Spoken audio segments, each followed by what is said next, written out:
ভাই রে ভাই, এত কষ্টে একটা ভিডিও বানাই, কিন্তু পরে দেখা যায় যে ভিডিওটা আপলোড করা যাবে না। তোমাদের কার কার সাথে এরকম হয় অবশ্যই কিন্তু কমেন্টে বলে যাবা। আর যারা বুঝোনি তাদের আমি বুঝিয়ে বলছি। হয়েছে কি, আমি কেটে কেটে একটা ভিডিও বানিয়েছিলাম ইউটিউবে আপলোড করার জন্য, কিন্তু কষ্টের কথা আমার ওই ভিডিওটা আমি যখন দিব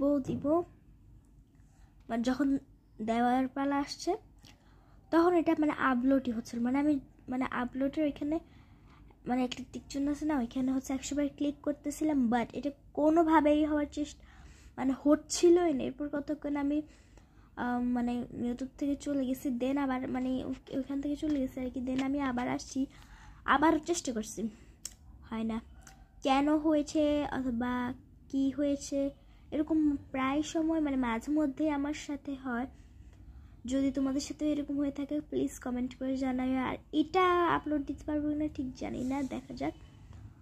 আর এটা কেন হয় বা কী কারণে হয় একটু তোমরা কেউ জানলে আমাকে প্লিজ কমেন্টে বলিও এই ভিডিওর। আর তোমাদেরকে আমি প্রত্যেকটা ভিডিওতে বলি যে আমার ভিডিওতে আমার চ্যানেল লাইক সাবস্ক্রাইব করে। আর তোমরা সবাই জানো যে এটা যারা আমার ভিউজ আমার ভিডিও দেখে আর কি, তারা সবাই জানো যে আমার এটা নিউ চ্যানেল। আগের চ্যানেলটার ব্যাপারে ওইটা তো ডিলিট হয়ে গেছে, ওইটা জানোই সবাই।